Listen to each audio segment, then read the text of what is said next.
Hello, good morning. Espresso में खुश आमदीद। मैं हूँ अली अनीक सैयद और मैं हूँ हिना आदिल। उम्मीद है आप खैर खैरियत से होंगे। आज के दिन का अच्छा सा आगाज़ आप कर चुके होंगे, अगर नहीं किया तो कर लीजिए जनाब। एक्सप्रेसो में आज के दिन भी आपके साथ शेयर करने के लिए बहुत कुछ है हमारे पास, लेकिन सबसे पहले आगाज़ में कंट्रोल रूम से हम बात करेंगे भारतीय जंगी दहशतगर्दी की। जी हाँ, पहलगाम वाक़े को लेकर 14 दिन अब गुजर चुके हैं और भारत पाकिस्तान पर इल्ज़ाम लगाता चला जा रहा है और खुद साख्ता ड्रामे का इल्ज़ाम पाकिस्तान पर लगा रहा है। और जंगी जुनून में पागल भारत पाकिस्तान के खिलाफ सिर्फ और सिर्फ प्रोपेगेंडा ही कर रहा है और पाकिस्तान अब दुनिया भर में भारतीय इल्ज़ामात को मुस्तरद कर रहा है और भारत के एजेंडे को बेनकाब भी कर रहा है। गुज़िश्ता रोज़ पाकिस्तान की दरख्वास्त पर अक़वाम मुत्तहिदा की सलामती काउंसिल का खुसूसी इजलास हुआ, जिसमें सलामती काउंसिल के 5 मुस्तकिल अरकान समेत 15 अरकान शरीक हुए और इजलास में पाक भारत कशीदगी से पैदा सूरत हाल पर गौर किया गया और पाकिस्तान ने रुकन ममालिक को भारत के इश्तियाल अंगेज़ बयानात और अमन को खतरे में डालने वाले इक़दामात से आगाह भी किया और पाकिस्तान ने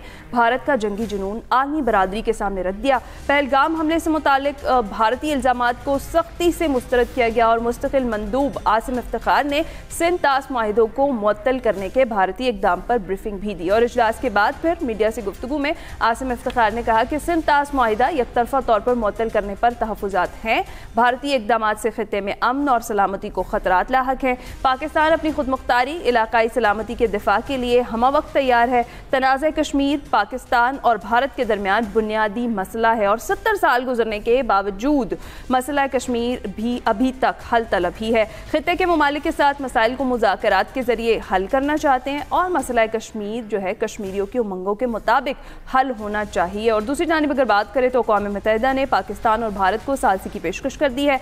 सेक्रेटरी जनरल अक़वाम मुत्तहिदा अंतोनियो गुतेरेस ने प्रेस कॉन्फ्रेंस में ये कहा कि अफसोस है पाक भारत कशीदगी अरूज पर है, दोनों मुल्कों के दरमियान क़याम अमन के लिए अपनी खिदमत पेश करता हूँ। I offer my good offices to both governments in the service of peace.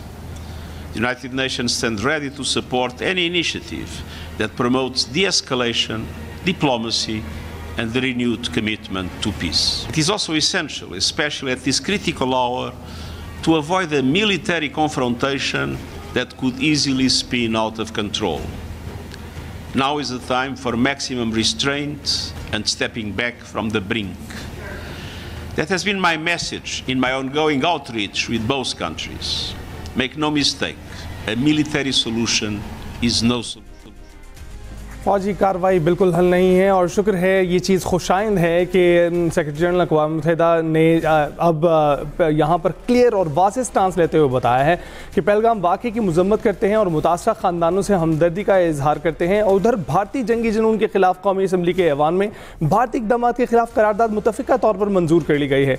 करारदाद में ये कहा गया है कि ऐवान दहशतगर्दी की हर शक्ल और पहलगाम हमले की मज़म्मत करता है, ताहम इसके बाद भारत की जानिब से पाकिस्तान पर इल्ज़ामात और यकतरफा इक़दामात बशमूल आबी जारहियत की भी मज़म्मत करता है। ऐवान ने पाकिस्तान में दहशतगर्दी वाक़यात पर भारत को जवाबदेह ठहराने का मुतालबा किया और कहा कि किसी भी जारहियत की सूरत में भारत को फैसला कुन जवाब दिया जाएगा। दूसरी जानिब army chief general Asim Munir ने बलोचिस्तान वर्कशॉप के शुरा से खिताब किया है। उन्होंने कहा है कि पाकिस्तान की खुद मुख्तारी सालमियत की खिलाफ वर्जी की गई तो पूरी कुव्वत से जवाब दिया जाएगा। दुश्मन अनासर के मज़मूम मज़ाइम को कामयाब नहीं होने दिया जाएगा। बलोचिस्तान से मुतल्लिक गलत मालूमात दूर करने के लिए काम करना चाहिए और गैर मुल्की स्पॉन्सर्ड दहशतगर्दी बलोचिस्तान की सलामती और तरक्की के लिए सबसे बड़ा खतरा है। इस पर हम करनी है। हमारे साथ मौजूद है ब्रिगेडियर रिटायर्ड मसूद अहमद खान साहब, दिफाई तजियाकार हैं। ब्रिगेडियर साहब अस्सलाम वालेकुम, क्या हाल चाल है आपके? जी वालेकुम सलाम, थैंक यू वेरी मच, बहुत शुक्रिया। ब्रिगेडियर साहब, सबसे पहले तो ये बताएं कि भारत का जंगी जुनून जो है वो इंतहा पर पहुंच गया है। मोदी हुकूमत की हरधर्मी बरकरार है, खित्ते का अमन दाव पर लगा हुआ है और ईरानी वजीर ख़ारजा जो हैं वो पाकिस्तान के दौरे पर है और अब अक़वाम मुत्तहिदा की सालसी की पेशकश भी आप अभी देख रहे हैं। हालात कुछ बदलते हुए नज़र आ रहे हैं क्योंकि जब तक भारत खुद गैर जानिबदाराना तहकीकात पर आमादा नहीं होता, ख़तरा बरकरार रहेगा और जंग का ख़तरा जो है वो मंडलाता रहेगा। जी हाँ बिल्कुल ऐसा ही है। देखें कि ये तो आप कह लें इसको डिसेप्शन है कि आपको इम्प्रेशन ऐसा है कोई डी एस्केलेशन हुई है या सिचुएशन डिफ्यूज हो रही है, ऐसा कोई नहीं है। और वो वहाँ पर बिल्कुल तैयारियाँ हैं और likely with something will happen. लेकिन एट द सेम टाइम मसला ये है कि इंटरनेशनल कम्युनिटी ने उनका जो सौदा था वो ख़रीदा नहीं है। और द फर्स्ट टाइम हिस्ट्री में ऐसा हुआ है, इंक्लूडिंग अमेरिका, उन्होंने माना नहीं है, कभी किसी कंट्री ने पाकिस्तान का नाम नहीं लिया है। स्पेशली आज जब देखें कि जो पाकिस्तान का प्रपोजल है कि देखें कि we are on the right side, तो दैट्स वाई हमने कहा कि न्यूट्रल एंड क्रेडिबल आप प्रोब करवाएं और इंटरनेशनल इसमें इन्वेस्टिगेटर्स आएँ, तो वो इन्वेस्टिगेट करें। उसके लिए इंडिया तैयार नहीं है क्योंकि वो एक्सपोज मजीद हो जाएगा। और फिर देखें इंटरनेशनल कम्युनिटी में रशिया ने भी इसी को सपोर्ट किया, चाइना ने तो हद, आप कह सकते हैं हद कर दी है अपनी जो अज़म जो हमारे साथ फ्रेंडशिप है उसका इजहार करने में, तो वो खुल के आया है। और देखें रशिया ने जो कल 2-3 स्टेप्स उन्होंने लिए हैं, तो वो इंडिया में बहुत हलचल मची भी है कि रशिया ने, उनके फॉरेन मिनिस्टर सर्गेई लारोफ ने हमारे फॉरेन मिनिस्टर से भी बात की, जयशंकर से भी बात की, और उन्होंने इस बात का कहा कि पाकिस्तान का प्रपोजल है क्रेडिबल न्यूट्रल इन्वेस्टिगेशन, उन्होंने कहा ये बिल्कुल सही बात है। Second he said Shimla and Lahore accord, उसमें फिर कश्मीर का जिक्र आता है। तो इंडिया में इस वजह से खुश नहीं है कि इलेक्शन ने सपोर्ट नहीं किया। फिर सिमिलरली देखें अमेरिकन भी उन्होंने उनको सपोर्ट नहीं किया। अभी यूएन जनरल सेक्रेटरी है, यूरोपियन यूनियन है, OIC है, G60 कंट्रीज है, इंपॉर्टेंट कंट्रीज से दुनिया भर में वो पाकिस्तान को सपोर्ट कर रहे हैं। सिमिलरली इलेक्ट्रॉनिक और प्रिंट मीडिया भी यही लिख रहा है, सबूत ले आओ। John Bolton, a former national security adviser, उन्होंने जो हॉकिश माने जाते थे, उन्होंने भी इंडिया से कहा भाई सबूत लाओ। इकोनॉमिस्ट ने एक एडिटोरियल लिखा कि भाई आप सबूत लेके आए। सो इंडिया के पास नहीं, अब उनका अपने अंदर से लोग कह रहे हैं कि it was a false flag, it was a failed false flag operation. और उसमें जो आप देखें वो डॉक्यूमेंट जो लीक हुआ, 9 पेजेस डॉक्यूमेंट, जिसमें पूरा एक स्ट्रेटजी एंड आइडिया कंसीव किया गया था, उसको बेस करके director general defence intelligence general DS Rana साहब को उन्होंने फायरिंग करके वहां से रिमूव कर दिया। सो दैट वाज द थिंग कि जिससे वो एक्सपोज हो रहे हैं। और फिर देखें कि उन्होंने जब जो एक्चुअल हमला हुआ है उनके बकौल 1:50 से 2:20 पे हुआ, 2:30 बजे FIR हुई, जबकि BBC ने रिपोर्ट किया कि 3:30 बजे वहाँ पुलिस पहुंची थी। तो वो भी वहाँ से पता चलता है जिस तरीके से ताने बाने हैं। सो अभी बहुत ज़्यादा उनकी आप कहें कि क्या कह सकते हैं कि उनको अभी शर्म नहीं, पानी में डूब के मरना चाहिए किस तरीके से जो उनके साथ वो हो रहा है इंटरनेशनली, और सब कुछ मांग रहे हैं। तो मेरे ख्याल में अब इंडिया वीकर विकेट पे है, लेकिन since they have created a war hysteria, और जिस तरह का आप मीडिया सुने जो हाइप उन्होंने क्रिएट की हुई है, और फिर एक हाइपर नेशनलिज्म उन्होंने क्रिएट की है ताकि वो जो मोदी की सांप गिर रही थी उसको रीगेन करे, और बिहार के इलेक्शंस भी है उसको भी कैश कराया जाए। एट द सेम टाइम ये कोशिश की जाए पाकिस्तान को स्टिल पोर्ट्रे किया जाए स्टेट स्पॉन्सरिंग टेररिज्म। लेकिन ये है कि ओवरऑल हम कह सकते हैं कि इनको शिकस्त हो गई है, लेकिन दुश्मन है, ये प्रेजेंट सिचुएशन है, डिसेप्शन है। कोशिश उन्होंने पास में भी की है, अब भी करेंगे, लेकिन अब जो लेटेस्ट खबर यही है कि उन्होंने कहा है कि कवर्ड ऑपरेशंस पे जाएंगे, जिस पे उन्होंने कहा कि फितना और खारिज जो उनके यहाँ पे प्रॉक्सीज हैं और ब्रास को यूज़ करेंगे, कोयटा में, खुजदार में और गवादर में टारगेट करेंगे। उनके पिछले आर्मी चीफ जो VK सिंह ने तो रिसेंटली कहा है कि हमें कवर्ड ऑपरेशन करने चाहिए। सो दैट्स वाई अब वो भी स्टार्ट कर रहे हैं। और जिस तरीके से अभी रिसेंटली कोई हफ्ता पहले भी किया था, जब हमें ईस्ट में हम बिजी थे, तो दे थॉट कि वेस्ट से आके फितना और खारिज से कुछ दहशतगर्दी करवाएंगे, वहाँ भी हमने कतर मार के उनको शिकस्त दी। सही है। ब्रिगेडियर साहब काइंडली एक तो अपना माइक जो है से डिस्पैच कर लीजिएगा। मीनवाइल मैं आपसे ये पूछना चाह रही थी, जिस डॉक्यूमेंट का वैसे आपने जिक्र किया वो तो वाकई ऐसा लगता है कि किसी बॉलीवुड मूवी का स्क्रिप्ट है, जिसके अंदर टाइमिंग जो है वो प्रॉपर मेंशन है कि इस वक्त ये होगा, इसके बाद फिर ये होगा।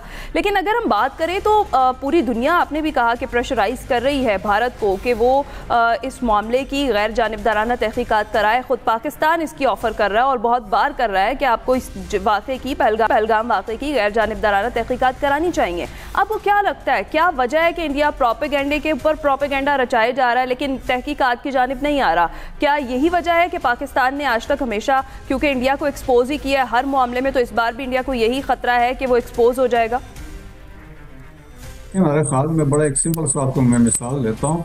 छत्तीस सिंहपुरा जो है उसमें आपने देखा होगा कि जब वो वाक़या हुआ था और उसमें प्रेसिडेंट क्लिंटन वहाँ पे विजिट करने आए थे, तो उस रात को वहाँ पे वाक़या हुआ 36 सिंहपुरा, इसी अनंतनाग इस्लामाबाद में है, इसी में जहाँ पे पहलगाम है, में 35 सिख मारे गए थे। और इसके बाद उन्होंने सारा मलबा पाकिस्तान पर डाल दिया और फिर बाद में 5 बेगुनाह कश्मीरियों को उन्होंने इस पर इल्ज़ाम लगा के उनको मार दिया था। अब बाद में ये देखें कि जो किताब आई थी mighty and the almighty, Madeleine Albright की किताब है, जो सेक्रेटरी ऑफ स्टेट थी उस वक्त की जब ये वाक़या हुआ, तो उसमें उनका जो प्रीफेस था वो प्रेसिडेंट क्लिंटन ने लिखा था। तो उसमें उन्होंने लिखा कि ये जो वाक़या हुआ था हिंदू मिलिटेंट्स ने इनको वहाँ पे मर्डर किया है। और इसके बाद देखिए अब रिसेंटली जनरल गिल जो है, लेफ्टिनेंट जनरल रिटायर्ड गिल जो वहाँ पे थे, तो उनका कहना ये था कि वो इन्वेस्टिगेशन की टीम के मेंबर थे, तो उन्होंने भी यही कहा कि ये जो करने वाले इंडियन मिलिट्री और रॉ वाले थे और उनका मकसद था क्लिंटन को इम्प्रेस करना। सो ये ड्रामे, ये डीप स्टेट या रॉ का एक बड़ा एक आप समझ लें कि लॉन्ग हिस्ट्री है as far as false flag operations are concern. तो सिमिलरली ये भी इन्हीं का फॉल्स फ्लैग ऑपरेशन है, क्योंकि अब तमाम चीज़ें इनके अगेंस्ट जा रही है। इंटरनेशनल एग्जामिनर्स आते हैं, इन्वेस्टिगेटर्स आते हैं, तो वो दे विल एस्टेब्लिश कि इसमें भी रॉ का हाथ था। तो that's why they will never accept कि थर्ड पार्टी आके इसमें इन्वेस्टिगेट करे, क्योंकि वो वीकर विकेट पे हैं। सो पाकिस्तान ने जिस तरीके से हमने एक एग्रेसिव डिप्लोमेसी की है, हमारे ISPR एक जिस तरीके से केस को प्रेजेंट कर रहे हैं, तो लाइकली हमारे जो चांसेस है कि जिस तरीके से अभी कल जो आपने जिक्र किया है UN सिक्योरिटी काउंसिल में वहाँ पे बातचीत हुई है। सो पाकिस्तान हैज़ द राइट और टाइम है कि हम इंटरनेशनल कम्युनिटीज़ को इंसिस्ट करें कि वो एक तो they should hold India accountable for terrorism, not only inside Pakistan लेकिन ट्रांसनेशनल रिप्रेशन में कनाडा, यूनाइटेड स्टेट्स और यूनाइटेड किंगडम में, और जो 22 कश्मीरी मारे गए थे पाकिस्तान में, और ख़ुद द गार्डियन ने इस पर स्टोरी की है। राजनाथ सिंह ने तो जो क्लेम किया हमने घुस के मारा है, तो देश एक तो इनको अकाउंटेबल करे, और सेकंड इंडिया को कंडेम करना चाहिए। The India has become state जो टेररिज्म को एक्सपोर्ट करता है, and it has become a rock state. Right, तो ये बताइएगा ब्रिगेडियर साहब, आपने बिल्कुल ठीक इसको मेंशन किया है और इसकी निशानदेही हमारे एक सीनियर सहाफ़ी भी कर चुके हैं, क्योंकि the mighty and the all mighty की जो पुराने एडिशन से उसमें ये प्रीफेस शामिल किया गया था क्लिंटन का, और जो नए एडिशन से उसमें से निकाल दिया गया था। तो कहीं ना कहीं सपोर्ट इस वक्त भी भारत की नज़र आ रही है। लेकिन ये बताइएगा कि इस सपोर्ट के बावजूद ये चीज़ तो सलामती कौंसिल इजलास में पाकिस्तान ने जो भारत का जंगी जुनून है आलमी बिरादरी के सामने रखा है और बता दिया है कि भारतीय इक़दाम से खित्ते में अमन और सलामती को ख़तरात लाहक हैं। पाकिस्तान अपनी खुद मुख्तारी इलाकाई सलामती के दिफा के लिए हमा वक्त तैयार है। तो क्या आपके नज़दीक पस पर्दा अब भी कोई मुज़ाकरात की राह निकल सकती है? ये बिल्कुल हो सकती है कि जो इंटरनेशनल कम्युनिटी है या आपके इम्पोर्टेंट जो दोस्त ममालिक है, जिस तरह हमने देखा है ईरान है जो अभी जिन्होंने उधर भी जाना है, जाके दिल्ली जाना है, सिमिलरली सऊदीज हैं, कतरीज हैं, UAE है, ये आपके मुश्तरका दोस्त हैं, they can play a role. और सिमिलरली यूनाइटेड स्टेट्स का एक बड़ा इंपॉर्टेंट कलीदी किरदार हो सकता है। रशियंस ने अपना कंसर्न शो किया है, और फिर विद इन इंडिया के अंदर से भी आवाज़ें निकल रही हैं। सो लेकिन हमें अपना ये है कि हमें इस कभी भी we should not lower our guards, जो जिस तरीके से है। और इंडिया की अभी तो एक कोशिश है, जिस तरीके से अभी आप देखें चिनाब के ऊपर पानी रोकने की कोशिश की है, तो आपको एक वो तरफ से थ्रेट भी कर रहा है कि आपके इकनॉमिक का आपको मुश्किलात पैदा कर सकता है। सो देयरफॉर आपने तमाम फ्रंट पे अपना आप को तैयार रखना है, डिप्लोमेसी भी करना है, और एग्रेसिवली डिप्लोमेसी है। और आपके आर्म फोर्सेस है, आपकी नेवी है, एयर फोर्स है, ग्राउंड फोर्सेस, तमाम right from line of stretching से लेके LOC पर वर्किंग बाउंड्री और इंटरनेशनल बॉर्डर है, आपके अरेबियन सी और आपकी फ़ज़ाओं में आपकी एयर फोर्स तैयारी की हालत में है। और उनको भी पता है हमारी कैपेबिलिटीज़ क्या है। अगर वो कुछ करते हैं, आज़ाद कश्मीर में करते हैं या कहीं एल्सवेयर करते हैं, उनको पता है हम क्या कर सकते हैं। दैट्स वाई रिसेंटली जो हमने एक मैसेज उनको दिया है, जो हमने जो 2 मिसाइल फायर किए, एक अब्दाली था और दूसरा फतेह मिसाइल, और उस एक्सरसाइज का नाम भी एक्सरसाइज इंडस है। अगर इंडस वाटर ट्रीटी की वायलेशन होती है तो फिर ये मिसाइल उतरा सकते हैं। बिल्कुल ठीक है, और यही चीज़ है। और हमारी मुसल्लह अफवाज भी ब्रिगेडियर साहब बिल्कुल यही जवाब दे रही हैं कि हमें टेस्ट ना किया जाए, हम प्रिपेयर्ड हैं। और बार बार यही कहा जा रहा है कि अमन के ख़्वाह हैं, लेकिन अगर पहल की गई तो फिर मुंह तोड़ जवाब दिया जाएगा। इसी वाले से जो न्यूयॉर्क टाइम्स की रिपोर्ट है आर्मी चीफ के हवाले से, वो भी आपके सामने ही है। जी हाँ, देखिए मेरे ख्याल में ये एक बड़ी ज़बरदस्त रिपोर्ट थी, लेकिन उससे पहले भी अगर आपको याद हो, जब से चीफ ऑफ आर्मी स्टाफ ने टेक ओवर किया था तो उनका पहला विजिट LOC पे था, और इसके बाद वो वेस्टर्न बॉर्डर्स पे गए, फिर वार ऑन टेरर पे उनका फोकस रहा, then socio economic development of Pakistan पे उन्होंने फोकस किया। फिर आपको कुछ चंद महीने पहले यूनिपाथ है उनका सेंटकॉम का क्वार्टरली जर्नल है, तो उन्होंने भी उन पर एक आर्टिकल लिखा, और उन्होंने इस पे लिखा कि ये इनके आने के बाद एक तो ये है कि उनका फोकस रहा है एक्सट्रीमिज्म को कन्वर्ट करने के लिए, और साथ साथ टेररिज्म को कन्वर्ट करने के लिए, और साथ नेशनल सिक्योरिटी पे उनके कंसर्न उन्होंने कहा है, और फिर पाकिस्तान के सोशो इकोनॉमिक डेवलपमेंट की बात की है। और अब जो न्यूयॉर्क टाइम में है, उन्होंने कहा कि डिसेसिव किस्म की लीडरशिप है, who has succeeded in shaping the public opinion. आप समझ लें कि पाकिस्तान के अवाम अभी एक अफवाज पाकिस्तान के साथ और इस चीफ ऑफ आर्मी स्टाफ के साथ अब खड़ी है, एक वो बड़ी सक्सेस है। सेकंड ये है, he has a strategic clarity है, स्ट्रेटेजिक विजन है कि उनका क्या हमारे ताल्लुकात होने चाहिए, या हमारी पॉलिसी क्या होनी चाहिए इंडिया के साथ, अफगानिस्तान के साथ, ईरान के साथ, या बाकी जियो पॉलिटिक्स में। और स्पेशली देखिए, हमने फर्स्ट टाइम देखा कि clarity of our approach Afghanistan के बारे में हमने एक डिसीजन लिया और हम स्टिक रहे हैं। सो वो उसमें क्लैरिटी। फिर he has revived the two nation theory. Kashmir की बात की है कि आप हमारी जगलर वैन है, तो मेरे ख्याल में वो सारे फैक्टर्स हैं विच हैज रिवाइव।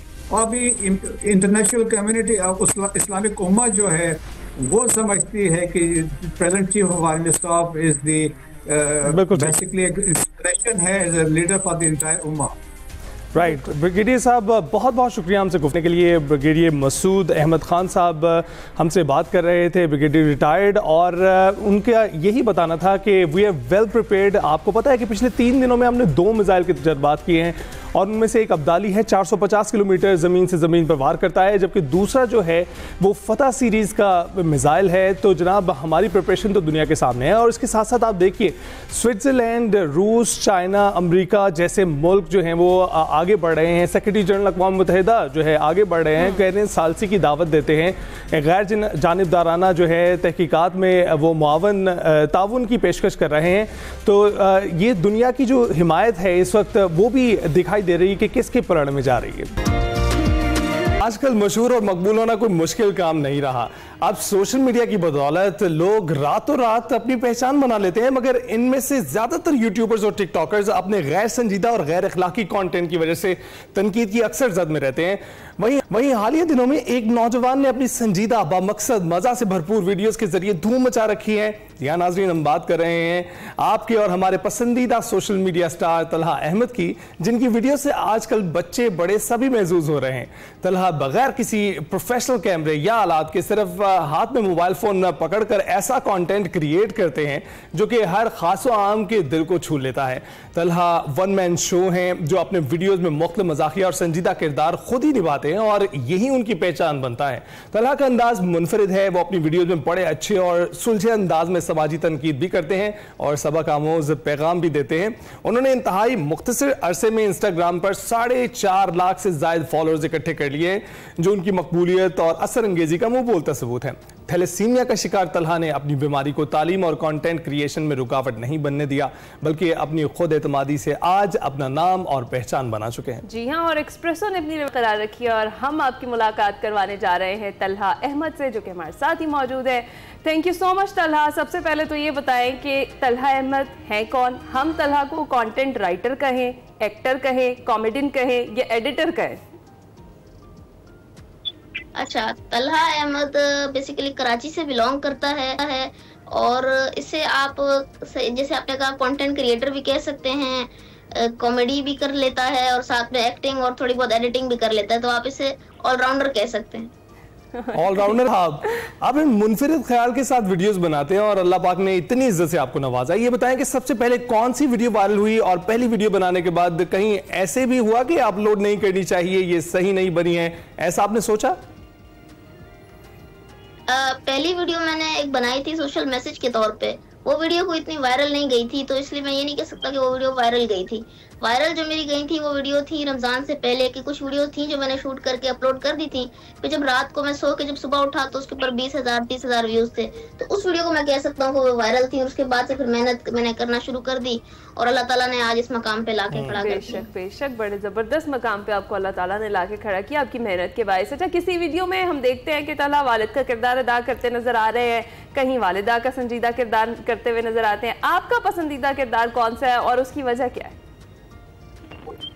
मेरा पसंदीदा किरदार जो है वो मेरा खुद का है, जो मैं अपना तलहा का रोल अदा करता हूँ, क्योंकि जो मैं खुद रोल अदा करता हूँ उससे ज्यादा अच्छे से होता है। अच्छा तलहा, आपकी टीम में कौन कौन है या सब काम आप खुद अकेले ही करते हैं?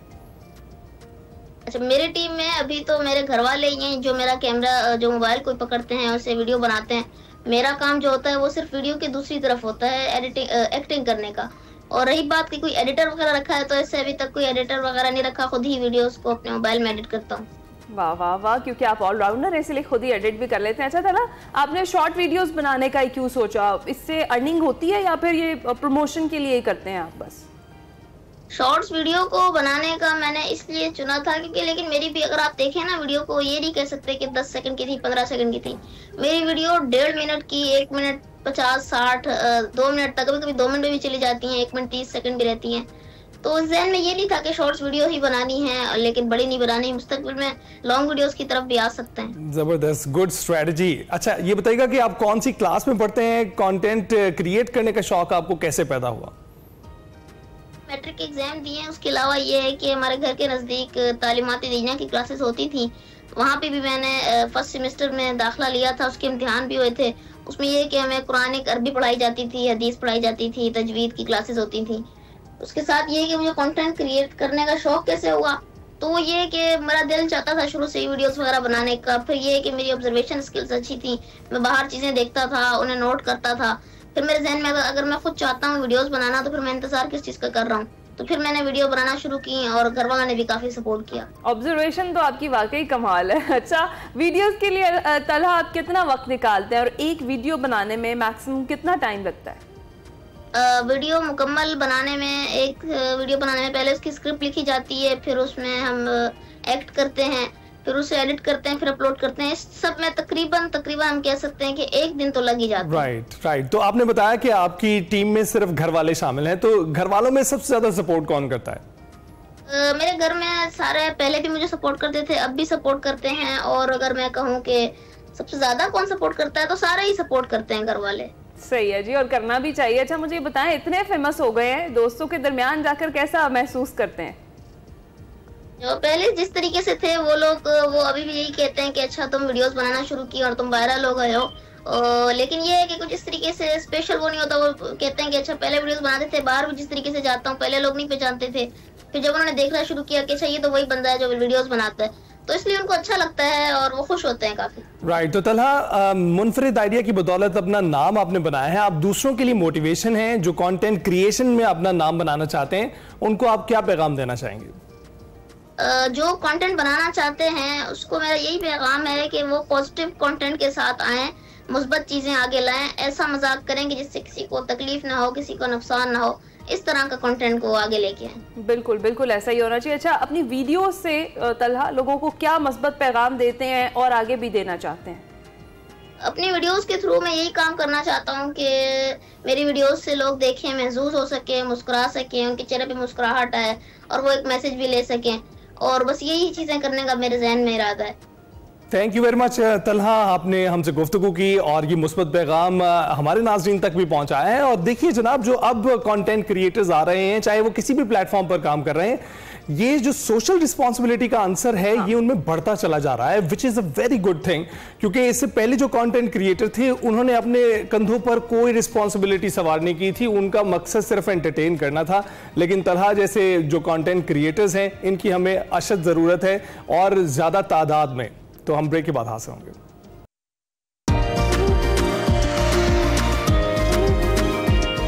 वेलकम बैक टू एक्सप्रेसो जी। जैसा कि आपको पता है कि आपकी हेल्थ और फिटनेस हमें बड़ी अजीज़ है, तो इसीलिए हमने स्टूडियो बुला लिया है फैसल को और आपके लिए कुछ हेल्थ टिप्स और इसके साथ साथ जो एक्सरसाइजेज है कौन कौन सी आपको फिलहाल करनी चाहिए मौसम के पेश नज़र, वो हमने फैसल से सीखनी है। फैसल, क्या आज हमें टिप्स दे रहे हैं और क्या क्या आज हमें सिखा रहे हैं?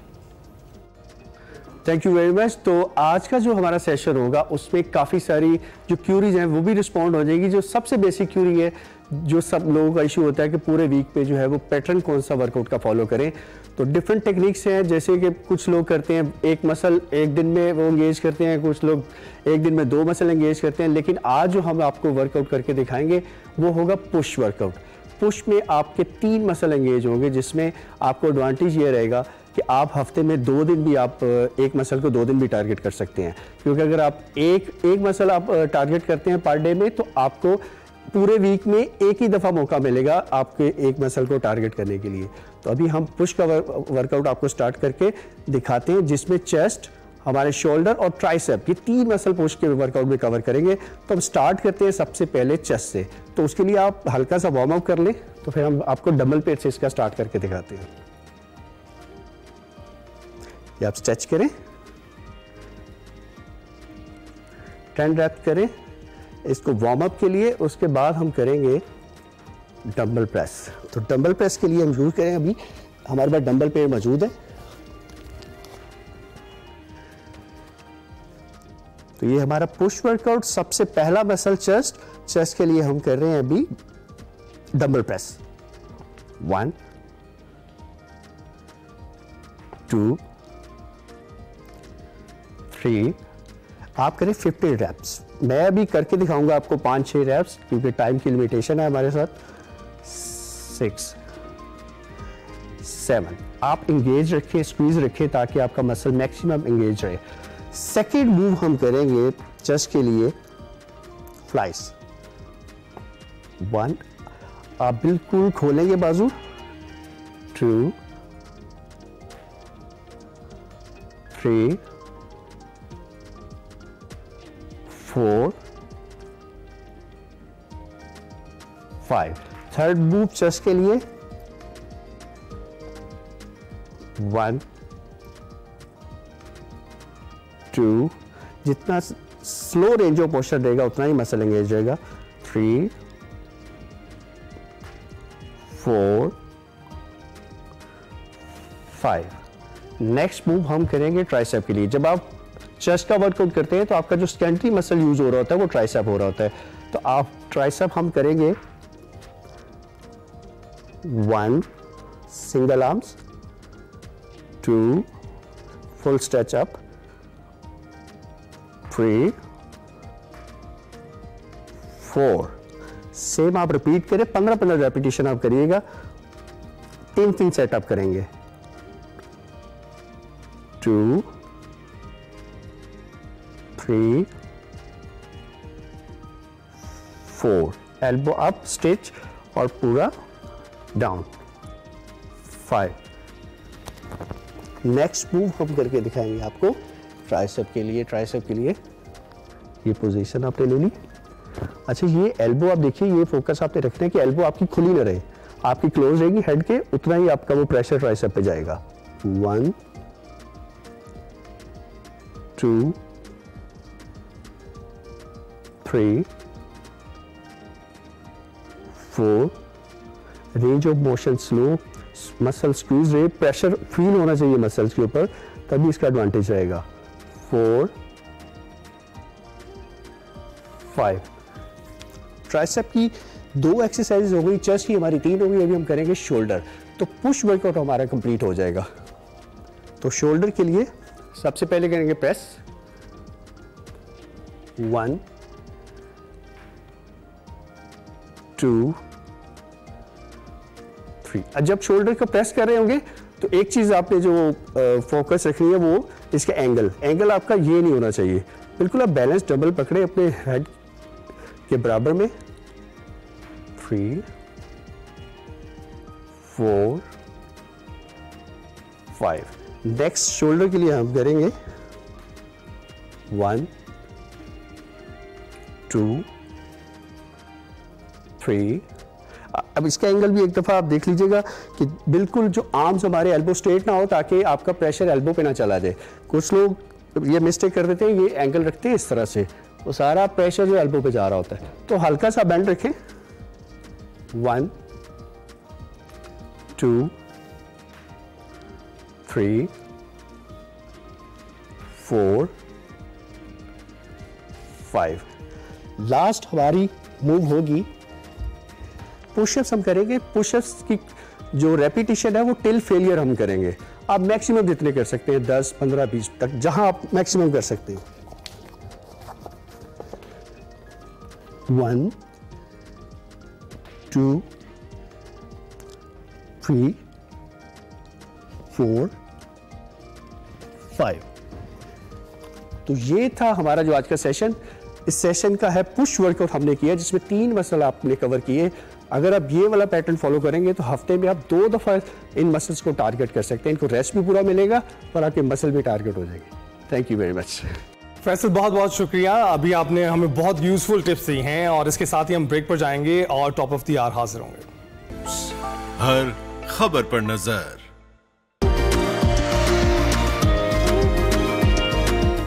Welcome back. Top of the hour आपको बताएं कि इस वक्त शो में बहुत कुछ है। पीएसएल पर बात होना बाकी है। यूनुस खान से भी आपकी मुलाकात कराएंगे, उनसे पीएसएल के बारे में जानेंगे। इसके साथ साथ अभी वक्त हुआ है सेगमेंट माइंड मैटर्स का, जिसमें आज वकार अहमद मलिक और इरम शहजादी बात कर रहे हैं कि नौज़ायदा बच्चों की कुव्वत समात को जांचा कैसे जा सकता है। आइए देखते हैं। अस्सलाम वालेकुम नाज़रीन, मैं हूं वकार अहमद और आप देख रहे हैं माइंड मैटर्स। और माइंड मैटर्स के हवाले से आज बात कर रही है बच्चों के हवाले से, उनकी कुव्वत समात के हवाले से। ये कुव्वत समात जो है, ये तो बच्चा जब कब पता चलेगा आपको कि उसकी कुव्वत समात जो है वो मुतासिर है, और फिर उसका ट्रीटमेंट या इलाज कैसे करना है। इरम शहजादी साहब हमारे साथ बैठी हैं, एक्सपर्ट हैं, काफ़ी अर्सा हो गया है इसी शोबे में काम करते हुए। बहुत शुक्रिया इरम साहब। सबसे पहले तो ये कुव्वत समात जो है, ये एक्चुअली सबसे पहले हमें मालूम कब होगा कि बच्चा जो है वो रिस्पॉन्ड कर रहा है या नहीं कर रहा। ये अगर हम एज के वाले से देखें तो मगर इसमें ये कि बच्चा जब पैदा होता है ना, तो उसी वक्त ही रिफ्लेक्सेस उसके स्टार्ट हो जाते हैं ना। तो कुव्वत समात का इसकी तो डायग्नोसिस बहुत छोटा होता है, तो इसलिए पेरेंट्स मोस्टली उसके ऊपर ध्यान नहीं देते, कभी तो बहुत छोटा है। लेकिन बच्चा बहुत ज़्यादा शोर से डरता है एक दफ़ा, उसके नॉर्मली पेरेंट्स नहीं उसके ऊपर ध्यान देते। लेकिन ये कि अगर आपको थोड़ा सा महसूस हुआ है, कुछ दिन का ही बच्चा है अगर, और उसने थोड़े से शोर पे वो अपने रिफ्लेक्सेस नहीं दिए हैं, तो उसमें ये कि ट्यूनिंग के नाम से वो होता है कि पेरेंट्स नॉर्मली घरों में हमने देखा भी कि ना बचाकर चम्मच को प्लेट के साथ या किसी चीज़ कोई भी शोर करके वो जो है ना पेरेंट्स चेक करते हैं, बड़े चेक करते हैं, ठीक है ना, कि बच्चा बहुत ज़्यादा शोर पे उसने रिस्पॉन्ड किया, डरा या क्या। अगर नहीं है तो उसमें ये भी होता है कि बच्चा बहुत छोटा होता है, उसमें नींद में होता है या किसी ऐसी कंडीशन में होता है कि बच्चा नहीं भी रिस्पॉन्स करता। लेकिन 2 से 3 महीने, 4 महीने, 6 महीने तक बच्चा शोर और आवाज़ों के ऊपर ध्यान देना शुरू कर देता है, बच्चा कैकलिंग स्टार्ट कर देता है और ये सारी चीज़ें। तो उसी टाइम पे ही बच्चे को एक दफ़ा जो है ना, अगर आपने नोटिस कर लिया कि मेरा बच्चा इन चीज़ों पर रिस्पॉन्ड नहीं कर रहा, तो डॉक्टर के पास फौरन जाएं, अपनी तसल्ली कर लें ना, उसमें जाने में तो हर्ज नहीं है ना, बिल्कुल एक दफा अपनी तसल्ली कर लें, अगर सब ठीक होगा तो वेल एंड गुड, आपके लिए कोई परेशानी वाली बात नहीं है। लेकिन अगर कोई मसला है तो वो डायग्नोज जरूर हो जाएगा, बिल्कुल ऐसे ही है। फिर इसमें ऐसा होता है कि मोस्टली हमारे यहाँ, जैसे मेरी फील्ड हेयरिंग इम्पेयरमेंट की है, और उसमें ये होता है कि पेरेंट्स बहुत डिले हो चुका होता है तब बच्चों को लेकर आते हैं। उनका यही कहना होता है कि ना वो भी नहीं बोलता था, या हमने कहा कि थोड़े कुछ सालों बाद बोलना शुरू कर देगा, घर का फलाना बच्चा नहीं बोलता था, इसका बड़ा भाई भी बहुत लेट बोला था। तो नहीं फिर पेरेंट्स ना डिनाइल में रहते हैं, छुपाते भी हैं, नहीं ये रिस्पॉन्स करता है, ये तो रिस्पॉन्स करता है। वो इसी चीज में मतलब वो खुद ही डिग्न होते हैं, वो इस चीज को एक्सेप्ट ही नहीं करते कि हम कैसे हो सकता है कि हमारा बच्चा हो और वो सुन नहीं रहा, और हम उसके ऊपर थोड़ा सा, और ये चीज हमें देखने को मिलती है। और जो चीज बहुत ड्रॉबैक है इस चीज का कि बिल्कुल ऐसे तो, लेकिन ये कि 2.5 साल की उम्र तक के बच्चों के कुछ ऑब्जेक्टिव टेस्ट जिनको हम बोलते हैं मशीन के जरिए होते हैं, जिसमें बच्चों का, जिसमें बीरा एक ABR 1-2 टेस्ट हैं, वो उससे पता चल जाता है, ठीक है। और 3.5 साल की उम्र के बाद फिर प्योर ट्यून ऑडियोमेट्री है, टेम्पेनोमेट्री, इससे पता चल जाता है कि बच्चे को, ये टेस्ट है ना जो कानों के करवाए जाते हैं, उससे पता चल जाता है बच्चे का लॉस, हेयरिंग लॉस है, कितना है, किस लेवल का है, उसकी नेचर क्या है। और जब हम हेयरिंग लॉस की बात करते हैं जी तो हम बेसिकली ये जो कान के अंदर मेम्ब्रेन वो पर्दा है उसकी बात कर रहे हैं, या आगे वेस्टिबुलर कॉक्लियर वो जो नर्व है उसकी बात कर रहे हैं, या आगे ऑडिटरी कॉर्टेक्स की बात कर रहे हैं, या ये सारा फिनोमेना एक ही उस पर काम करता है? देखें वकार, इसमें ये है कि ये हेयरिंग लॉस डिपेंड करता है ना किस एरिया में है ना, कि अगर पीछे से ही नर्व का इशू है या कोक्लियर इम्प्लांट का कोक्लियर का इशू है तो वो कान के पर्दे का कोई मसला है, या समटाइम ऐसा होता है कि एक्सटर्नल कनाल जो है उसमें कोई इशू होता है कि वैक्स ज़्यादा होती है, उसकी वजह से भी सुनाई नहीं दे रहा होता।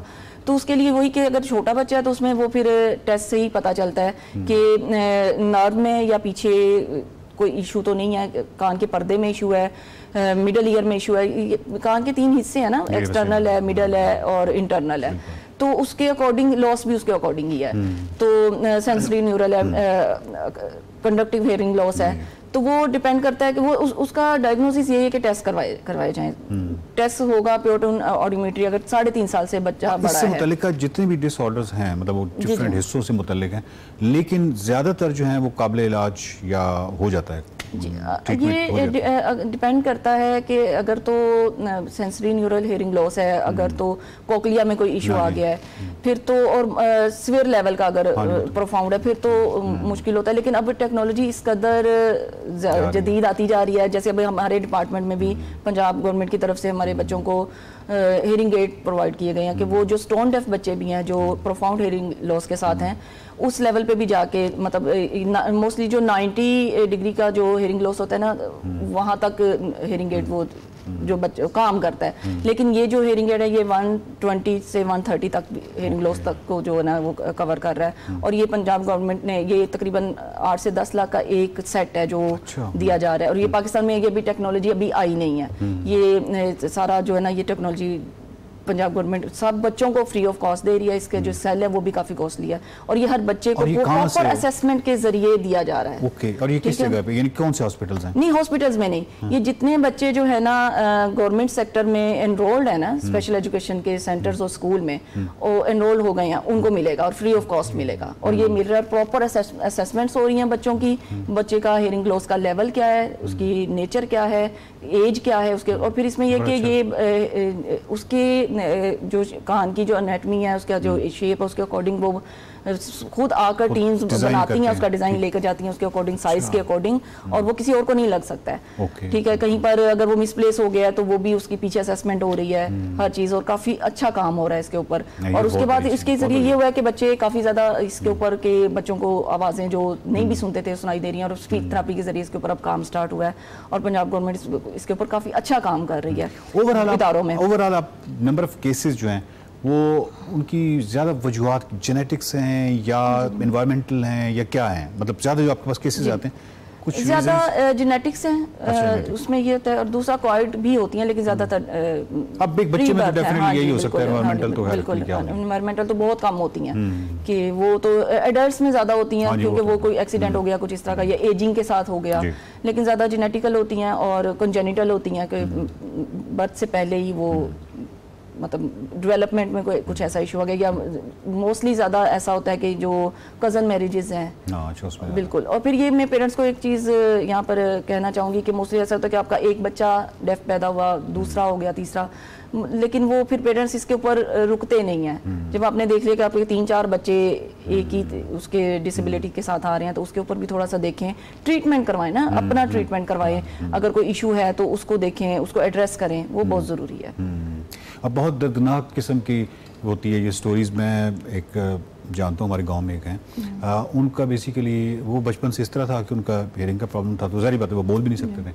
तो उसके बाद जब उनकी शादी हुई और उनका जब बच्चा पैदा हुआ, उनको जब खबर कहीं से किसी ने इशारों से बताई तो वो पूरी दौड़ के साथ ना वो घर पहुँचा। वो सिर्फ इस तजस्सुस में था कि जिस कर्ज में या जिस तकलीफ में मैंने ज़िंदगी गुजारी है कहीं मेरा बच्चा तो इस तरह नहीं। तो वहाँ पे ना वो मेक श्योर करना चाह रहा था, सबको इशारों में कहता था कि इसको ये मसला तो नहीं है। तो वो इतनी तकलीफ दे था वो सारा कुछ। Thank you very much Iram साहबा।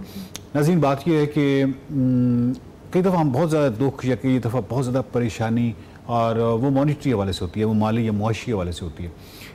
मैं ये कहता हूँ कि बहुत सारी चीज़ें हमने बड़ी फॉर ग्रांटेड ली होती हैं। हम थोड़ा सा अगर अब आज हमने जिस तरह क़ुव्वत इस्तेमाल पे बात की है, आप सिर्फ ये देख लें कि ये जो क़ुव्वत इस्तेमाल है ये क्या है, यानी आप एक दफ़ा पढ़ लें, थोड़ा सा बहुत ही जनरल, मतलब बहुत ज़्यादा डीप जाने की ज़रूरत नहीं है। जनरलाइज यानी इस तरह पढ़ लें कि ये जो पूरी एनाटॉमी है ईयर की, ये जो कान की, ये किस तरह काम करती है, तो और फिर आप इतना ब्लेस्ड फील करेंगे कि मैं कितना खुशकिस्मत हूँ। यानी आई की एनाटॉमी अगर आप पढ़ लें तो आप हैरान हो जाए। आपकी पूरी ज़िंदगी जो है वो शुक्रगुजारी में जाएगी कि ये सब कुछ जो है ये कितना खूबसूरत है, कितना ये फॉर ग्रांटेड नहीं है, बहुत ही खूबसूरत है। इसी तरह जो आपके बच्चे हैं उनके हवाले से बहुत ज़्यादा ख्याल रखने की ज़रूरत है कि ये जो कुव्वत समाअत है ये इतनी प्रीशियस, इसी वजह से मैं कहता हूँ कि वो कम्प्लेक्स तरीन मशीन है जो कि आपने अपने घर में ले आए हैं। उसका मैनुअल जो है वो उसको भी देखने का थोड़ा सा कर लीजिए, तरद्दुद कर लीजिए, ताकि वो बच्चा जो है उसकी डेवलपमेंट बहुत अच्छी हो। और 5 साल जो है वो बहुत क्रिटिकल है, आपको ऑन टोज रहना चाहिए। बहुत सेंसिटिव मामला होता है 5 साल तक। मेंटल जो या ब्रेन की जो ग्रोथ है वो बहुत रैपिड हो रही होती है, तो इसके अंदर जो भी प्रॉब्लम है वो भी फिर रैपिडली आगे जा रहे होते हैं, एक मल्टीप्लायर लगा होता है। और इसको रोकना जो है वो 5 साल की उम्र तक ज़रूरत है। आप एक्सपर्ट्स के साथ, माहिरीन के साथ, डॉक्टर्स के साथ, उनके साथ राब्ते में रहिए। देखते रहिए माइंड मैटर्स।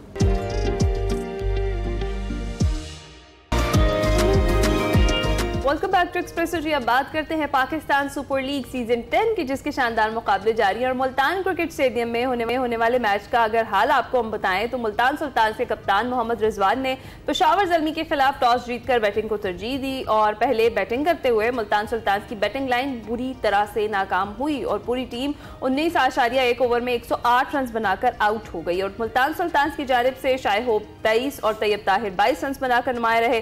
कप्तान मोहम्मद रिजवान ने 17 और यासिर खान ने 10, मोहम्मद हसनैन ने 11 और डेविड वेलिंग ने 8 रन बनाए। पेशावर ज़ल्मी की अगर बात करें तो मुल्तान सुल्तान की जानिब से दिया जाने वाला 109 रन का जो हदफ था 13 ओवर्स में बआसानी 2 विकेटों के नुकसान पर हासिल कर लिया।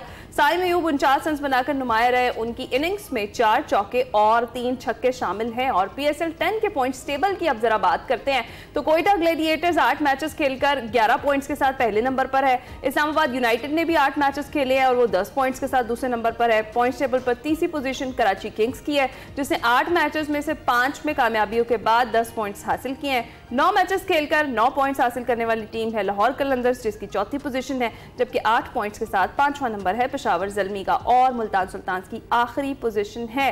और जो रिजवान 11 है प्ले ऑफ मरहले की दौड़ से बाहर हो चुकी है। हम डेली इस पर बात भी कर रहे हैं। अब प्ले की सूरत हाल दिलचस्प होने जा रही है और इस पर हमें बात करनी है। बिल्कुल, और इस पर बात करने के लिए जैसा कि हमने आपको पहले ही बताया था, यूनुस खान साहब साबिक कप्तान हमारे साथ मौजूद हैं। यूनुस भाई अस्सलाम वालेकुम, कैसे हैं आप? हम पॉइंट्स टेबल की बात कर रहे हैं तो सबसे पहले पॉइंट्स टेबल पर बदलती सूरत हाल और पेशावर ज़ल्मी की कल की जीत के बारे में बात करते हैं। क्या लाहौर कलंदर्स के लिए खतरे की घंटी है ये? क्योंकि पेशावर के 2 मैचेस अभी बाकी हैं और लाहौर का 1 मैच अभी बाकी है। पेशावर एक भी मैच अपना जीत गई तो प्ले ऑफ मरहले में चली जाएगी और दोनों के लिए प्ले ऑफ मरहले में जाने के लिए आखिरी मैच फाइनल की हैसियत रखता है। अली बिल्कुल, इस वक्त बड़ी इंटरेस्टिंग सिचुएशन है पेशावर ज़ल्मी और लाहौर कलंदर्स के दरमियान में, क्योंकि लाहौर कलंदर जिस तरह लास्ट मैच हारी है अपना, वो बड़ा हर्ट करेगा उनको। और पेशावर ज़ल्मी ने जिस तरह बैक टू बैक मैचेस जीते हैं, अच्छे शेप में लग रहे हैं, उनको एक आधा और अच्छा मैच जीतना है तो वो नेक्स्ट राउंड के लिए जो कि प्ले ऑफ है उसमें क्वालिफाई कर जाएगी। तो मेरे ख्याल से ये बड़ा ट्रिकी है, लेकिन लाहौर कलंदर्स भी चाहेंगी कि वो जो अपना आखिरी मैच खेल रहे हैं वो अच्छे नोट पे फिनिश करें, क्योंकि टॉप की टीम में बड़ी अच्छी क्रिकेट खेली उन्होंने, लेकिन फॉर सम हाउ बैक से आके पेशावर ज़ल्मी ने कैचअप किया और बड़े अच्छे शेप में लग रही है। अच्छा, अब कि कल मैच देखा आपने जिसमें बाबर दूसरे मैच में मुसलसल तीसरे नंबर पर आ रहे हैं। बाबर आजम का तीसरे नंबर पर आना कैसे देखते हैं आप और टीम की इस स्ट्रेटजी को बेसिकली कैसे देखते हैं? हिना देखें ये तो जो बाजू का हम बात करते हैं ना, कर्मा आपके सामने आता है। अगर मैं पास की बात करूं तो कुछ प्लेयर्स की वजह से कुछ प्लेयर्स ने अपने प्लेसेस चेंज किए हैं, तो बाजू का ये क्रिकेट में होता है। मैं ये नहीं कहूँगा कि उसमें बाबर आजम की मिस्टेक थी या उनकी गलती थी, ये होता है बाजू का। तो अब बाबर आजम को भी ये लग रहा है कि एक तो उनकी अपनी टीम के लिए जो कि पेशावर ज़ल्मी है, उनके लिए मिडिल ऑर्डर में खेलना उनके लिए सूटेबल है। और उसके बाद जो मैं बदलती हुई सूरत हाल देख रहा हूँ नेशनल टीम की, कि आपके पास इस वक्त साइम अयूब, साहबजादा फरहान, फ़खर जमान बहुत अच्छे लग रहे हैं। और फिर कुछ यंगस्टर ऐसे लग रहे हैं जो कि हम बार बार जिनकी बात कर रहे हैं कि मोहम्मद नईम की शक्ल में, यासिर खान की शक्ल में, ये ऐसे वो प्लेयर्स हैं जो कि बड़ा अच्छे ओपनिंग कर रहे हैं T20 में। और आपको पता है कि ये पावर प्ले का गेम है, ये जो भी टीम जब अच्छा स्टार्ट करती है तो कहीं ना कहीं उनके पास ये लग्जरी आ जाती है कि वो 200 रन्स जो है वो पोस्ट कर सकते हैं। तो मेरे ख्याल से बाबर आजम को अब ये लग रहा होगा शायद कि उनको मिडिल ऑर्डर में खेलना चाहिए, लेकिन ये उनकी टीम के लिए भी अच्छा है और नेशनल टीम के लिए भी अच्छा है। हाँ, लेकिन हम सुल्तान के बारे में अगर बात करें, इस इवेंट में अभी तक एक ही फतह उसने अपने नाम की है और उसमें कामयाब हुई है एक मैच में। मुल्तान सुल्तान की पैदर पे शिकस्त की वजह आप क्या समझते हैं? ये बैड लक है या आपसी मसाइल की वजह से मुल्तान क्वालिफायर से बाहर हुई है? क्योंकि आपने देखा है कि कल तो उनको होम ग्राउंड का एडवांटेज भी था और एक मैच जो वो जीती है वो अपने होम ग्राउंड पर ही जीती थी। तो आपको क्या लगता है कि बैड लक है या आपसी मसाइल? अली, बैड लक तो मैं बैड लक भी कह सकता हूँ कि बाज़ औक़ात आपकी टीम की जो पिकिंग्स होती हैं वो बेहतर नहीं होती, आपकी कम्बिनेशन नहीं बन पाता, फिर उसके बाद आपकी वो जो पार्टनरशिप्स होती हैं वो नहीं हो रही होती हैं, बैटिंग में भी बॉलिंग में भी। तो ये कम्बिनेशन का सेट होना बहुत जल्दी बहुत ज़रूरी इनिशियल है। तो मेरे ख़्याल से इस वक्त मुल्तान सुल्तान की अगर बात करें तो यही वो वजूहात है जिसकी वजह से वो अभी बिल्कुल बॉटम पे हैं और उनकी तरफ से कोई ऐसी ख़ास परफॉर्मेंसेस भी नहीं है। जबकि मोहम्मद रिजवान इस वक्त भी अगर मैं देखूंगा तो टॉप 3 टॉप जो रन गेटर हैं उसमें मौजूद हैं। तो मेरे ख्याल से उनको जो अब तो ये सीज़न निकल गया, लेकिन नेक्स्ट सीज़न के लिए यही करेंगे, सबसे पहले वो बैठें, अपनी पिकिंग अच्छी करें और उसके बाद कोई ऐसा कम्बिनेशन बनाए जो उनके लिए सूटेबल हो और जो बेनिफिशियरी हो टीम के लिए। और मेरे ख्याल से राइट टाइम पे उनके जो बैटर्स हैं, बॉलर्स हैं, उनके फील्डर्स हैं, उनको पिक करना पड़ेगा और जब वो पिक करेंगे और पीक करेंगे तो मेरे ख्याल से वो बेहतर परफॉर्मेंस। तो ये वो वजूहात हैं जिसकी वजह से मुल्तान सुल्तान बिल्कुल बॉटम पे है। ठीक है, आगे की यही स्ट्रेटजी होनी चाहिए। अच्छा बताइए कि इस्लामाबाद यूनाइटेड मुसलसल 3 मैच हार चुकी है और अब जो अगला मुकाबला है इस्लामाबाद और कोयटा का मैच, और वो भी इस्लामाबाद के होम ग्राउंड पर ही है, जिसका हमने देखा कि इस्लामाबाद ने शुरू में एडवांटेज भी हासिल किया था। इस मैच में कितना कड़ा मुकाबला आप देख रहे हैं? देखिए, इस्लामाबाद में वो समहाउ अपनी फॉर्म खो गई है एज अ टीम।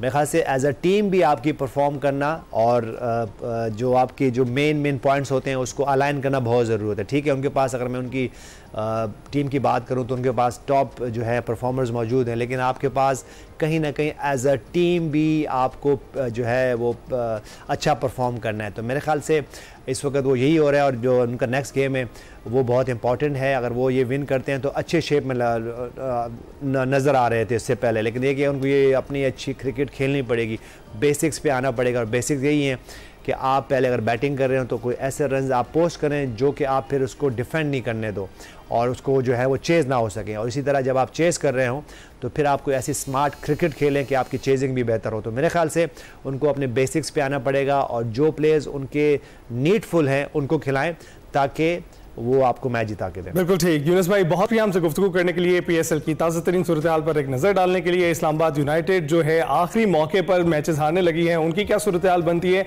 और लाहौर कलंदर्स और ज़ुल्मी के दरमियान इस वक्त कांटे का मुकाबला है कि प्ले ऑफ मरहले में कौन दाखिल होगी। ये ताज़ा तरीन सूरत हाल थी जो हमने आपके सामने पेश की। अभी जाएंगे एक ब्रेक पर। Welcome back. पाकिस्तानी खवातीन मर्दों से किसी मैदान में कम नहीं है। अभी आप हिना को भी देख रहे हैं, मेरे साथ बैठी हुई हैं। रमामा, शारजा में भी एक जो है पाकिस्तानी खवातीन एथलीट्स की महारत का मुजाहरा हुआ। हाईरोक्स शारजा के नाम से, हाईरोक्स शारजा 2025 के नाम से जो है वहाँ doubles women global fitness race हुई है। इंतहाई मुश्किल है, जो चैलेंजेस पर मबनी होती है। मुकाबला सख्त था जिसमें 1 किलोमीटर ट्रैक में 8 मरतबा दौड़ लगानी थी और हर बार कोई अलग और मुश्किल टास्क दिया जाता था जिसको पूरा करना होता था। मगर पाकिस्तानी एथलीट्स उज़मा आबिद और वंदना राजेश ने 1 घंटा 20 मिनट और 44 सेकंड में रेस मुकम्मल की। उज़मा आबिद स्ट्रेंथ ट्रेनिंग कोच और विमेन फिटनेस एक्सपर्ट भी हैं।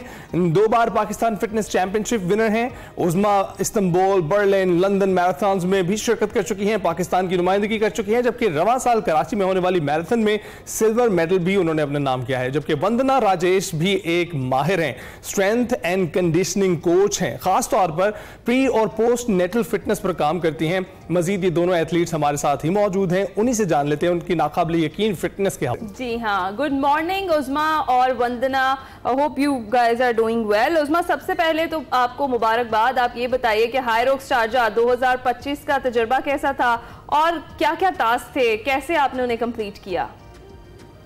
Good morning, thank you for having me. जी, Hyrox Sharjah which happened recently 12th of April, ये मेरा एक फर्स्ट एक्सपीरियंस था because I am essentially a marathon runner marathon runner, if you know, marathon का distance होता है 42.2 kilometre, जो आपको नॉन स्टॉप भागना होता है, ठीक है।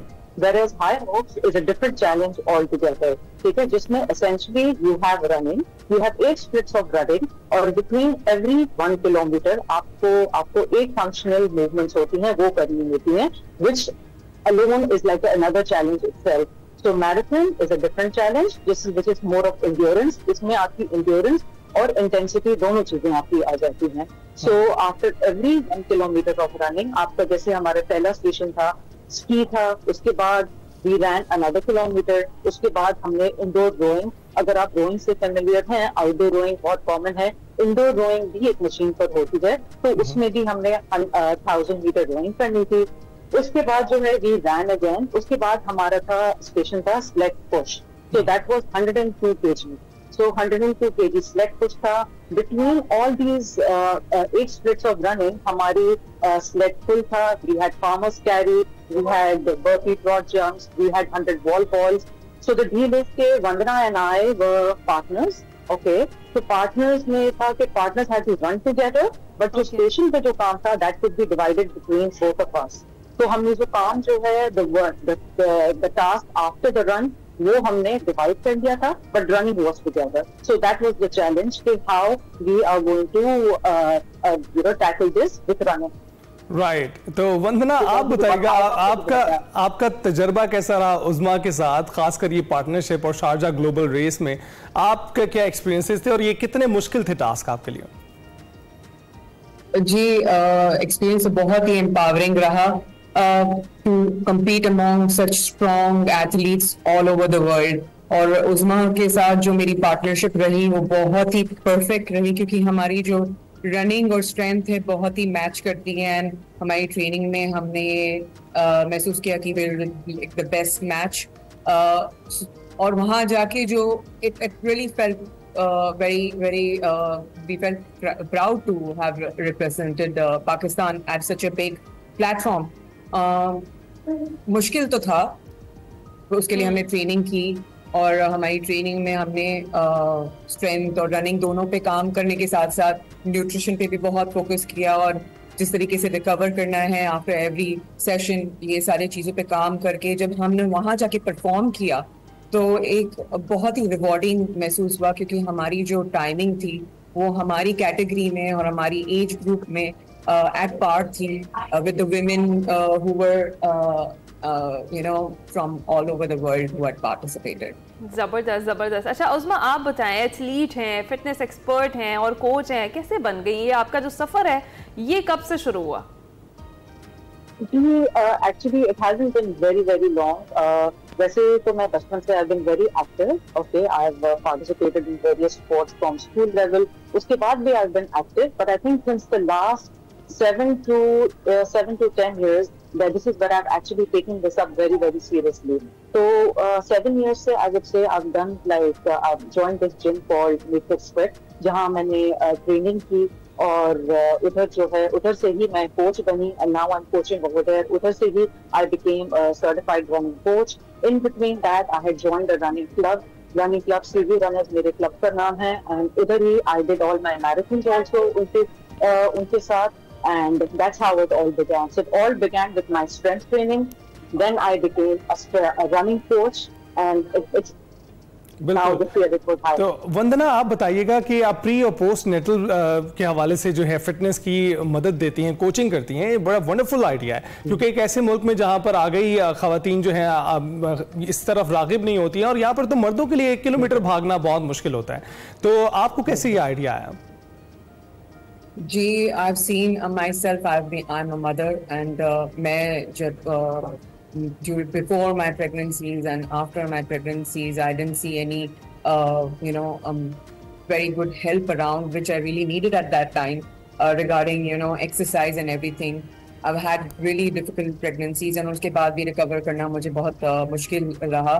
तो it really felt कि मुझे इन लोगों को मदद करनी चाहिए, जिनको they need to have the knowledge, not only pre or postnatal. Women in all phases of their lives should make exercise a priority, क्योंकि this is not only for weight management, it is to make you strong in mentally and physically. आप अगर exercise करती रह रही हैं और आप pregnant हो जाती हैं and then you don't have anybody to look forward to actually make you do the right exercises during your pregnancies, and after you deliver you need postnatal help also to get back to that strength. You need coaches in Pakistan like these to help these women. बिल्कुल ऐसा ही है। Vandana, Rajesh, thank you so much. Uzma Abid, thank you so much. ये दोनों है जी हमारी पाकिस्तानी खवातीन का इनका असल चेहरा। स्ट्रेंथ, फिटनेस, ये खवातीन के लिए बहुत ज़रूरी है। इसको बहुत इग्नोर किया जाता है, ख़ासतौर पे खवातीन इसको बहुत इग्नोर करती हैं। हेल्थ और फिटनेस दोनों चीज़ें एक साथ साथ चलती हैं। आपको अपनी फिटनेस मेंटेन करनी पड़ती है, खा कोई भी लाइफ का आपका फेस चल रहा हो तो उसके लिए ज़रूरी है। और ये रोशन चेहरा है जी हमारे पाकिस्तान का। आप दोनों का बहुत शुक्रिया। इसके साथ ही हम जाएंगे एक्सप्रेसो में छोटी सी ब्रेक पर। वेलकम बैक टू एक्सप्रेसो जी। अब कुछ बात मुल्की मशहद की कर लेते हैं। स्टेट बैंक ने शरह सूद में 1% कमी कर दी है। शरह सूद 12% से कम होकर अब 11% हो गई है। स्टेट बैंक के एलामिये के मुताबिक महंगाई की शरह अप्रैल में सालाना बुनियादों पर 0.3% रही है और माली साल 2025 की दूसरी तिमाही में GDP नमो 1.7% रिकॉर्ड की गई है। मॉनिटरी पॉलिसी कमेटी ने माली साल 2025 की GDP नमो 2.5 से 3.5% रहने की पेशगोई की थी। ऑलरेडी मार्च में करंट अकाउंट में 1.2 अरब डॉलर सरप्लस रहा। तहसीलात ज़र का रिकॉर्ड जो है वो रिकॉर्ड सतह पर वो पहुंच गया और ज़खायर जून 2025 तक 14 अरब डॉलर तक पहुंचने की तवक्को की जा रही है। FBR के टैक्स जो महासिल है 26.3% बढ़े मगर हदफ से कम रहे। निजी शोबे को कर्जे दिए जाने में 12.6% सालाना इजाफा रिकॉर्ड किया गया है। उधर आइंदा माली साल के बजट के लिए हुकूमत का 500 अरब से जायद के नए टैक्स लगाने का मंसूबा है और आइंदा माली साल का नया टैक्स हदफ 14,307 अरब रुपए मुकर्रर किए जाने का इम्कान है और माली साल के दौरान टैक्स वसूली में रिकॉर्ड 830 अरब रुपए की कमी है। इस पर हमने बात करनी है। शहबाज राना साहब हमारे साथ मौजूद हैं, माहिर मुआशी अमूर हैं। शहबाज साहब, सबसे पहले तो ये बताइएगा कि 1% कमी की गई है और आपके ख्याल में ये ज्यादा कम नहीं हो सकता था? इतनी गुंजाइश थी कि नहीं? या शरह सूद में 1% कमी के जो मुल्की इकॉनमी पर असरात होंगे वो क्या होंगे? देखिए, इस वक्त मुल्क के अंदर जो महंगाई बढ़ने की रफ्तार है वो 0.3% है। पाकिस्तान की तारीख की ये 60 साल सबसे कम तरीन रफ्तार है और आज से 4 साल पहले जब स्टेट बैंक ऑफ पाकिस्तान को इंडिपेंडेंस इन्होंने ऑटोनॉमी का स्टेटस दिया था IMF के कहने के ऊपर, तो उस वक्त ये बात कही गई थी कि जो भी हेडलाइन इन्फ्लेशन रेट होगा उसको सामने रखते हुए स्टेट बैंक ऑफ पाकिस्तान जो है वो शरह सूद को मुकर्रर करेगा। तो 0.3% हेडलाइन इन्फ्लेशन रेट है। एवरेज जो इन्फ्लेशन है पहले 10 माह की वो तकरीबन 4.7% है। कोर इन्फ्लेशन कोई 8% भी नहीं बनती और 1% जो कम की गई है शरह सूद बिल्कुल बहुत ही कम है। जो इनके पास स्पेस थी अगर हेडलाइन इन्फ्लेशन से आप कंपेयर करें तो तकरीबन ये इनके पास जो स्पेस बनती थी वो 11% के करीब बनती थी। चलें, कुछ इन्होंने फ्यूचर की जो एक फोरकास्टिंग होती है कि आइंदा आने वाले साल में जो महंगाई बढ़ने की रफ्तार है वो क्या होगी, उसको भी अगर सामने रखते हो तो कम से कम 3 से 4% शरह सूद में कमी होनी चाहिए थी। ये इंतहाई कम है। बहरहाल एक स्टेप तो लिया। पहले कुछ ऐसी भी बातें आ रही थी कि शायद स्टेट बैंक ऑफ पाकिस्तान बिल्कुल भी शरह सूद में कमी ना करे या 50% या 50 बेसिस पॉइंट जो कि सिर्फ आधा फीसद बनता है वो करे। तो थोड़ा सा pressure state bank of Pakistan के ऊपर आया जब पिछले हफ्ते पाकिस्तान ब्यूरो स्टैट्स ने अपने जो नंबर्स थे महंगाई के वो अनाउंस किए, तो उसके बाद 1% इन्होंने कमी की। जब तक इंटरेस्ट रेट्स जो हैं वो सिंगल डिजिट में नहीं आएंगे, जिसका मतलब ये है कि 10% से काफ़ी कम, तब तक जो ओवरऑल एक इन्वायरमेंट है मुल्क के अंदर, बिजनेस कॉन्फिडेंस जो इम्प्रूव होना है, एक जो सेंटिमेंटल इम्पैक्ट आता है वो नहीं आएगा। ठीक है, ये बात मानने वाली है कि 22% से अब 11% जो है वो इंटरेस्ट रेट आ गया है, लेकिन जब गुंजाइश ज़्यादा है तो कमी भी ज़्यादा होनी चाहिए। बिल्कुल ठीक है। जो माहिरीन है वो तो कहते हैं कि इससे ज़्यादा की कमी की जा सकती थी, लेकिन देखते हैं कि आगे सिंगल फिगर में भी आ जाता। और आप ही की स्टोरी थी सर, ये बताएं कि जो आइंदा माली साल के बजट के हवाले से जो आपकी स्टोरी थी कि तैयारियां भी जारी हैं और हुकूमत अब ये 500 अरब से जायद के जो नए टैक्स लगाने का मनसूबा बना रही है और टैक्स हदफ 14,307 अरब रुपये मुकर्रर किए जाने का इम्कान जाहिर किया जाए, जबकि अगर हम टैक्स वसूलियों की बात करें तो गुज़िश्ता हदफ को पूरा नहीं कर पा रही थी। तो कौन से ऐसे शोबे आपको लगता है जिन पर मजीद टैक्स लगेगा? और तनख्वाहदार तबके के हवाले से बताएं, कहा जा रहा है कि रिलीफ की कुछ खबरें सामने आ रही हैं, रिलीफ मिलना है या फिर कुर्बानी का बकरा मजीद बनने के लिए तैयार हो जाए? स्टेज के ऊपर कोई बात हतमी तौर पर नहीं कही जा सकती कि किस शोबे पे कितना टैक्स लगेगा। उसकी बुनियादी वजह ये कि अभी ये सारे नंबर्स जो हैं वो टेंटेटिव है। इवन के 14,307 अरब रुपए का जो हदफ प्रपोज हुआ ये भी टेंटेटिव है। ये अभी प्राइम मिनिस्टर से वेट होना है, पीएम को ऑल्दो इसकी एक प्रेजेंटेशन तो हो चुकी है। IMF का जो मिशन पाकिस्तान आ रहा है 14 मई को, उसने भी इसको वेट करना है, तो उसके बाद इस पर क्लैरिटी आएगी। अगर 500 अरब रुपए के टैक्सेस लगेंगे तो डेफिनेटली उन्हीं शोबों के ऊपर लगेंगे जो पहले टैक्सेस दे रहे हैं, क्योंकि जो शोबा टैक्स निज़ाम के अंदर है ही नहीं उसके ऊपर क्या बोझ डालना। वो तो एक नॉमिनल सी इनकी एक एक्सरसाइज होती है जिसका कोई मकसद नहीं होता। जहाँ तक तनख्वाहदार तबके का ताल्लुक है तो इस दफ़ा कुछ उम्मीद पैदा हुई है कि रिलीफ आएगा। बहुत ज़्यादा रिलीफ तो नहीं आएगा, शायद जो इफेक्टिव रेट है सैलरी क्लास का उसमें कोई 3% की कमी एक्सपेक्टेड है। फिर जो एक बेस लाइन होती है कि कितनी आपकी जो माहाना आमदन है वो टैक्स एग्जम्प्ट है, वो कोई 50,000 रुपये है, उसको भी बढ़ाने की बात हो रही है, थोड़ा वहाँ से रिलीफ आ जाएगा। फिर किस लेवल के ऊपर कितना टैक्स का रेट लगेगा उसको भी इंक्रीज़ करने की बात हो रही है। तो इस वक्त जो ओवरऑल हुकूमत के ऊपर एक दबाव और बिल्कुल जायज़ दबाव है कि पाकिस्तान में जितना भी इनकम टैक्स इकट्ठा हो रहा है उसके 100 में सिर्फ 10 रुपये सैलरी जो तनख्वाहदार तबका है वो दे रहा है। और जो एक ब्लू आइड ट्रेडिंग क्लास है, जो कहा जाता है कि PMLN की वोट बैंक है वो बहुत बड़ी, तो उस क्लास को तो बिल्कुल टच नहीं किया गया। उसकी जो कंट्रीब्यूशन है 100 रुपये में सिर्फ 60 पैसे है और तनख्वाहदार तबका जो है वो 100 रुपये में से 10 रुपये टैक्स दे रहा है। तो हुकूमत अभी तक के जो प्रपोजल हुकूमत के सामने इसमें कुछ रिलीफ तो लग रही है, लेकिन जितनी रिलीफ अभी हुकूमत कंसिडर करी है बहुत ही कम होगी। ये बताइएगा कि भारत ने IMF पाकिस्तान के खिलाफ खत लिख दिया और खत का पाकिस्तान पर इस वक्त आपके नज़र में क्या असर पड़ सकता है? क्या पाकिस्तान को मजीद मुश्किलात का सामना करना पड़ सकता है? ये एक नोशनल सी एक्सरसाइज है, कॉस्मेटिक एक्सरसाइज है भारत की तरफ से। मुझे नहीं लगता कि इसका कोई इम्पैक्ट पड़ेगा IMF के ऊपर। जो किसी भी मुल्क को जो कर्ज मिलता है IMF की तरफ से वो उस मुल्क के ऊपर एहसान नहीं होता। वो जो मुल्क होता है वो IMF के बोर्ड का मेंबर होता है, उसकी एनुअल कॉन्ट्रीब्यूशंस होती हैं, उसका कोटा होता है, उस कोटे के अगेंस्ट जो है वो कर्ज लेता है। और वो फिर जो इसके अलावा जो इसके रिव्यूज़ होते हैं प्रोग्राम के, वो रिव्यूज़ अगेंस्ट जो है सर्टेन कंडीशंस होते हैं। पाकिस्तान ज़्यादातर शराइत पूरी कर चुका है, स्टाफ लेवल एग्रीमेंट हो चुका है। तो होपफुली 9 मई को ना सिर्फ जो अगला जो एक नया प्रोग्राम पाकिस्तान को मिलेगा $1.3 अरब का, उसकी मंजूरी होगी, बल्कि जो मौजूदा प्रोग्राम है $7 अरब का, उसकी जो दूसरी किस्त $1 अरब की है वो भी मंजूर हो जाएगी। ये एक भारत की तरफ से एक डेस्परेट अटैम्प्ट है, इसका भारत को नुकसान ज़्यादा होगा। जब 9 मई को ये प्रोग्राम अप्रूव होगा तो फिर इस चीज़ को एक इशू बनेगा भारत के लिए कि आपने कैसी ये लॉबी की और आपकी क्या वहाँ पे आपका क्या इन्फ्लुएंस था IMF के बोर्ड के ऊपर जो आपने ये हरकत की और आपको नतीजा इसका कुछ भी नहीं मिला। बिल्कुल ऐसे, और इस पर भी हिम्मत उठानी पड़ेगी भारत को। अच्छा सर, हुकूमत मुसलसल दावा कर रही है कि ये IMF का आखिरी प्रोग्राम होगा, मगर अगर हम निजकारी प्रोग्राम को लेकर जो इकदाम करने हैं उसमें देखें तो PIA की निजकारी अभी तक नहीं हो सकी। अगर हम फिर इस तरीके से ही चलते रहे तो इस जंगल से नहीं निकल सकेंगे। देखिए, जो निजकारी का एक प्रोसेस होता है एक ओवरऑल एक कंड्यूसिव एनवायरनमेंट के अंदर होता है। कोई ज़ोर ज़बरदस्ती करके एक आधा ट्रांजैक्शन छोटी मोटी कर तो लोग वो भी अभी हुकूमत करने में कामयाब नहीं हुई। अगर मुल्क के अंदर माहौल ही नहीं है, इस वक्त एक जंग का माहौल बना हुआ है, सिक्योरिटी की सिचुएशन पहले ही ख़राब थी बलूचिस्तान में, खैबर पख्तूनख्वा में, वहाँ पे आपको पता है जो सिक्योरिटी के हालात हैं, पॉलिटिकल इंस्टेबिलिटी है। फिर जो कुछ जो इंडिपेंडेंट पावर प्रोड्यूसर्स के साथ मुज़ाकरात किए थे हुकूमत ने, उनको रीनिगोशिएट करने के एग्रीमेंट्स प्राइवेट जो पार्टीज़ थी उसमें जो कुछ चीज़ें वो ठीक तरीके से नहीं हैंडल हुई।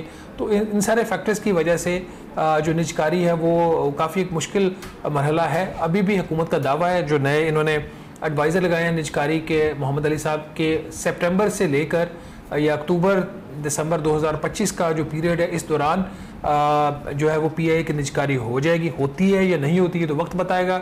दूसरा, क्या ये आखिरी प्रोग्राम है पाकिस्तान का? मेरा नहीं ख्याल ये आखिरी प्रोग्राम है, क्योंकि ये जो एक्सटेंडेड फंड फैसिलिटी है जिसकी दूसरी किस्त पाकिस्तान को 9 मई को मिलेगी, ये 25वां प्रोग्राम है। और इसी 9 मई के बोर्ड के इजलास में IMF 26वें प्रोग्राम की मंजूरी देगा जिसका साइज़ $1.3 अरब है। वो लिया तो क्लाइमेट चेंज के रिलेटेड जो स्पेंडिंग उसके लिए है।